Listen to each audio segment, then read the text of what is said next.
देखिएगा, हम इस वीडियो के अंतर्गत हम जैसे बोले तो बाल विकास एवं शिक्षा शास्त्र, या इसे ही हम साइकोलॉजी बोल देते हैं, तो इसमें बहुत सिंपल सिंपल क्वेश्चन है, वही करेंगे जो एग्जाम की दृष्टि से इम्पोर्टेंट है, और इसी प्रकार के क्वेश्चन बनेंगे आपके। ठीक है, तो देख लीजिएगा। देखिएगा, आपका पहला क्वेश्चन पूछा है, इसमें से बताना है कि निम्नलिखित में से किसने नैतिक विकास का सिद्धांत दिया है। अगर इनमें से सभी ऑप्शनों को देखेंगे ना, एकमात्र आपको जीन पियाजे दिखाई दे रहा है। ठीक है, शुरुआत इसी ने की थी, फिर इसके बाद इसका शिष्य लॉरेंस कोलबर्ग था, उसने भी 3 लेवल और 6 स्टेजों में बांटा था। ये चीज़ें आपने पढ़ी होगी थ्योरी में। इस प्रकार का क्वेश्चन आपको देखने को मिल सकता है, और भी देख लीजिए, इसे छोड़ देते हैं। ठीक है, और इसे देख लीजिएगा, क्योंकि इस प्रकार के विकास के बारे में आपको स्टेटमेंट पूछे जाते हैं। ठीक है, जैसे 3 नंबर क्वेश्चन है ना, निम्नलिखित में से कौन सा विकास के बारे में संदर्भ में सही नहीं है। देखिए, विकास एक सतत प्रक्रिया होती है, ये बात तो सही है। विकास एक आयामी होता है ना, ये गलत है। ये यूनि डायमेंशनल नहीं होता है। कैसा होता है? बहुआयामी होता है, जैसे मल्टी डायमेंशनल बोलते हैं। ठीक है, बाकी ऑप्शन सही थे। ये संचय प्रवृत्ति होती है और इसमें व्यक्तिगत विभिन्नता पाई जाती है। इस प्रकार का क्वेश्चन पूछा जा सकता है। ठीक है, नेक्स्ट देखिएगा। देखिए, ये जीन पियाजे से संबंधित पूछा है कि जैसे उत्क्रमणीय योग्यता होती है, वो विकसित होने की कौन सी अवस्था है, यानी रिवर्सिबिलिटी होती है। बच्चा दोनों तरफों से सोच सकता है, इस प्रकार की ये विशेषता होती है। तो ये मूर्त सक्रियात्मक अवस्था में आती है, जो 7 से 11 उम्र होती है ना बच्चे की, जिसे कॉन्क्रीट ऑपरेशन स्टेज बोलते हैं। तो इस प्रकार का क्वेश्चन निश्चित तौर से आएगा। नेक्स्ट देखिएगा, ये कह रहा है निकटता का सिद्धांत। ये अच्छा क्वेश्चन है, आपने ये देखिएगा फर्स्ट ग्रेड में पूछा था ये पहले। ठीक है, तो ये लॉ ऑफ प्रॉक्सिमिटी बोलते हैं, आपने पढ़ा होगा। कौन? गेस्टोल्टवादी।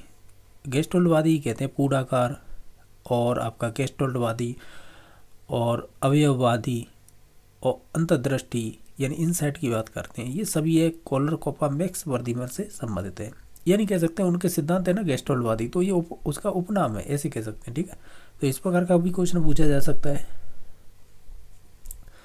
इसे छोड़ दीजिएगा।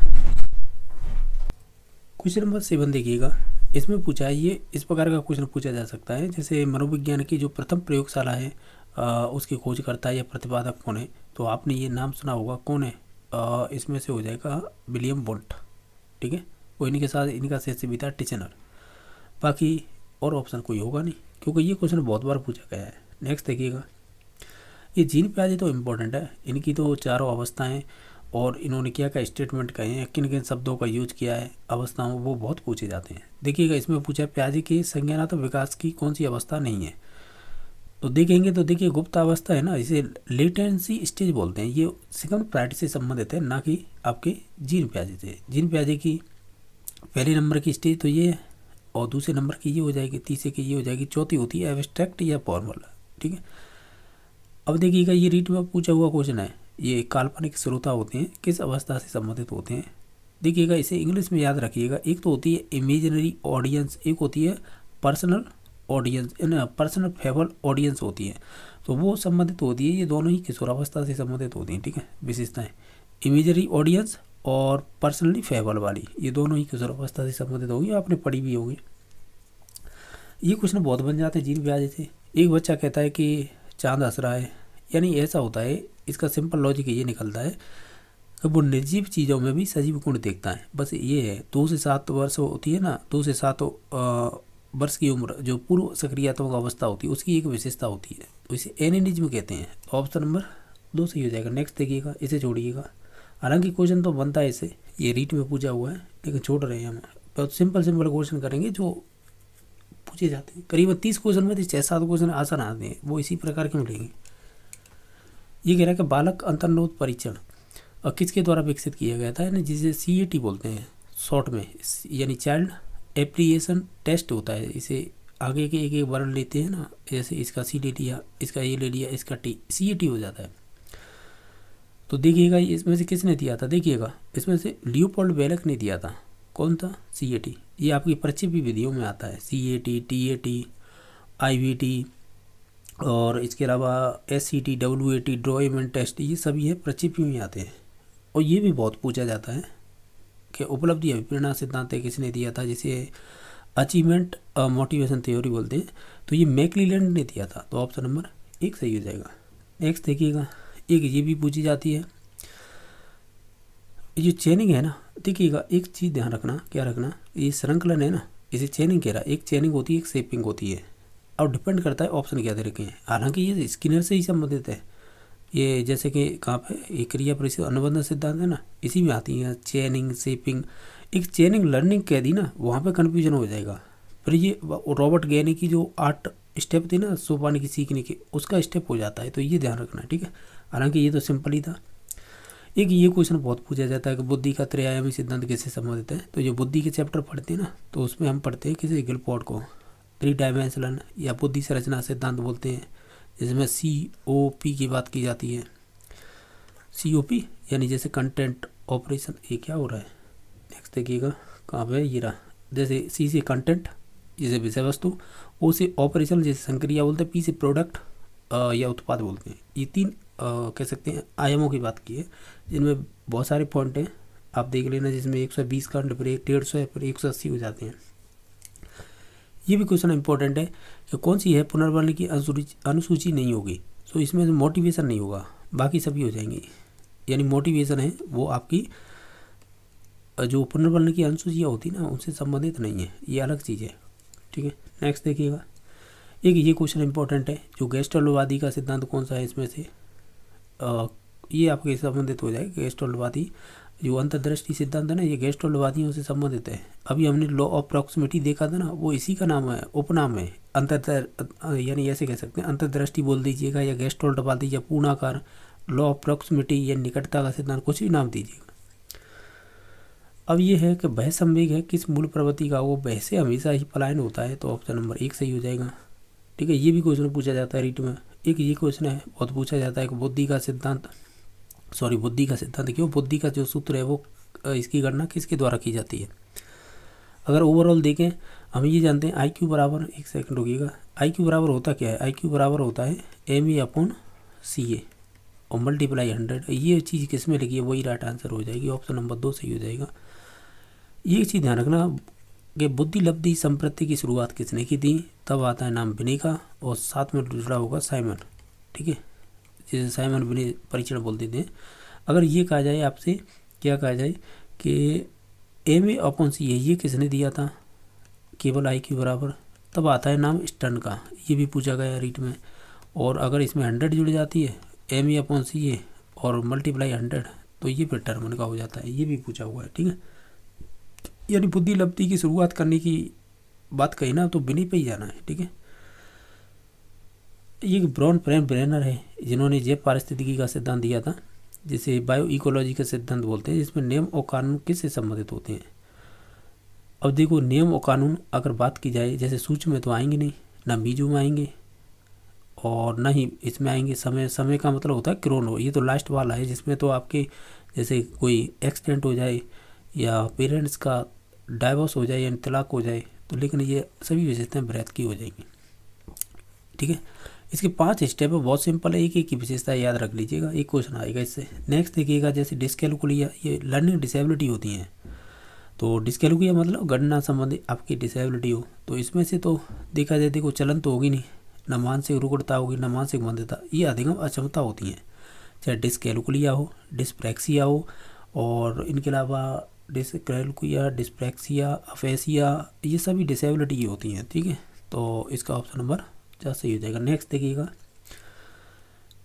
ये है कि एक सकारात्मक पुनर्वर्ण के रूप में कौन सा इसमें से नहीं हो सकता, वो कड़वी दवा हो जाएगा, बाकी सभी इसके कह सकते हैं एक तरह से सकारात्मक हो जाएंगे, टॉफी हो, बिस्कुट हो, पैसा हो। एक ये बहुत क्वेश्चन पूछा जाता है, कौन सा है जो निरीक्षणात्मक अधिगम का तत्व होगा। इसमें से देखिएगा, ये अल्बर्ट बांडुरा से संबंधित है, और बांडुरा के बहुत से उपनाम दे रखे हैं सिद्धांत के, जैसे अवलोकन का, निरीक्षण का, ठीक है, अवलोकन, निरीक्षण का, और मॉडलिंग बोल देते थे ऐसे ही, ठीक है, बहुत सारे नाम हैं।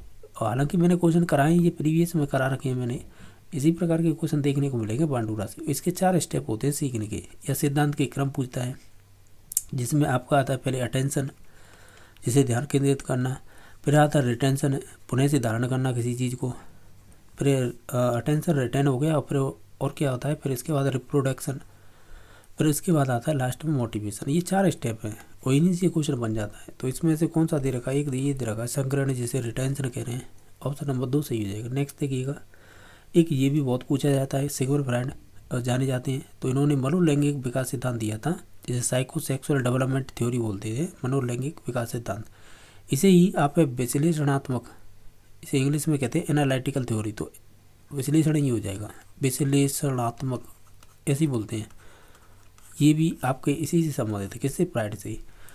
अब देखिएगा इस प्रकार के बहुत सिंपल क्वेश्चन आते हैं कि जैसे 90 से लेकर 110 के मध्य में जिनकी बुद्धि प्रसार होता है, तो ये किस श्रेणी में आएंगे, तो ये औसत वाले बालक होते हैं। अगर 91 से पूछे 111 तो भी यही आंसर होगा, या 90 से लेकर 109 भी पूछे तो भी यही आंसर होगा, या फिर आप ये कहिए यही मोस्टली बनते हैं। ठीक है, आपने प्रीवियस के क्वेश्चन इतने सारे किए होंगे तो इन चीज़ों की नॉलेज आपको हो गई होगी। और इसे छोड़ दीजिएगा। देखो अभी मैं कह रहा ना कि जो बांडुरा का सिद्धांत है, जैसे अवलोकन, निरीक्षण, अब देखो बोबोडॉल के नाम से भी पूछ लेता है कि बोबोडॉल पर किया गया अनुसंधान अधिगम के किस सैद्धांतिक दृष्टिकोण की पुष्टि करता है, तो वही है सोशियल लर्निंग, यानी सामाजिक अधिगम ही सिद्धांत दिया था। बाकी ऑप्शनों की बात करें तो ये तो गेस्टल्टवादी हैं। गुप्त अधिगम की लेटेंट लर्निंग की बात करें तो लेटेंट लर्निंग आती है टोलमैन से संबंधित, ये भी बहुत क्वेश्चन बन रहा है आजकल। ठीक है, बाकी है स्थान अधिगम की बात करें, प्लेस लर्निंग की, तो देखिएगा एक्चुअली में क्या है कि ये लर्निंग की बात करेंगे तो कुटलेविन से संबंधित हो जाएगी, कुटलेविन। ठीक है, तो ये सभी संबंधित है। नेक्स्ट देखिएगा, अब ये पूछा है कि कोलबर के अनुसार दंड से बचने हेतु नैतिकता का विकास सिद्धांत स्तर के अंतर्गत आता है। अब देखो दंड की बात हो तो वो पहली अवस्था, पहला लेवल हो जाएगा, जैसे प्री कन्वेंशनल लेवल बोलते हैं, इसी में आती है दंड एवं आज्ञाकर्ता। ठीक है, और इसमें दो होती हैं, एक तो दंड एवं आज्ञाकर्ता, दूसरी होती है अवस्था जिसे टिट फॉर टैट के नाम से जाने जाता है। ठीक है, इसका पहला ही ऑप्शन हो जाएगा। नेक्स्ट देखिएगा, अधिगम अक्षमता, जो अभी हम पढ़ के आए ना, डिस्कैलकुलिया, डिस्प्रैक्सिया और डिसलेक्सिया, अफेसिया, ये सभी किसने दिए थे। देखिएगा अगर हम ये कहते हैं, क्या कहते हैं, देखिएगा हम ये कहते हैं, क्या कहते हैं कि अगर अधिगम अक्षमता की बात की जाएगी ना, तो इसमें नाम आएगा सैमुअल क्रिका, जिसमें सभी डिसेबिलिटी आ जाएंगी, डिस्कैलकुलिया, डिस्प्रैक्सिया, अलेक्सिया। अगर साथ ही साथ बात करें, एक लियो कैनर और दे रखा है, ये इसने क्या है, विकासात्मक जो विकार होते हैं ना हमें, उनसे संबंधित बात की। ये क्वेश्चन दोनों ही रीट में पूछे जा चुके हैं, या रीट में तो नहीं, लेकिन ये सेकंड ग्रेड में पूछा जा चुका है। विकासात्मक विकार जैसे स्वलीनता वगैरह पड़ी होंगी, वो इसी से संबंधित थी। एक ये क्वेश्चन और पूछा जाता है कि बालक यानी एक बालक है, उसकी माता के प्रति आकर्षण है, तो फ्रायड ने इसे क्या कहा है। अगर देखो बालक का अगर उसकी माता के प्रति अट्रैक्शन होता है, इसे ओडिपस ग्लैंड बोलते हैं, ओडिपस। किसी जगह आपको एडिपस ग्लैंड्स के नाम से भी मिलेगा, वो एक ही बात है, ओडिपस बोलिए या एडिपस। ठीक है, और बाकी अगर यहाँ पे ऐसे कहते हैं कि कोई बालिका है यानी गर्ल है, उसका अट्रैक्शन फादर की ओर होता है, तो उसे इलेक्ट्रा ग्लैंड्स बोलते हैं। तो ये फैलिक स्टेज में आती है, जो लैंगिक अवस्था बोलते हैं, जो आपकी क्या नंबर की होगी, OALPG। तो ये 3 नंबर की अवस्था होती है, जिसमें आपकी 2 ग्लैंड्स पाई जाती हैं, एक तो इलेक्ट्रा और एक ऑडिपस। तो ये वहीं से पूछा था, तो हमें बताना है, तो ऑडिपस ग्लैंड इसका राइट आंसर हो जाएगा। बहुत सिंपल ही क्वेश्चन थे। ठीक है, इसी प्रकार की वीडियो हम अपलोड करते रहेंगे। कल का लास्ट डे और है, उसके बाद है आपका एग्जाम हो ही जाएगा परसों तो।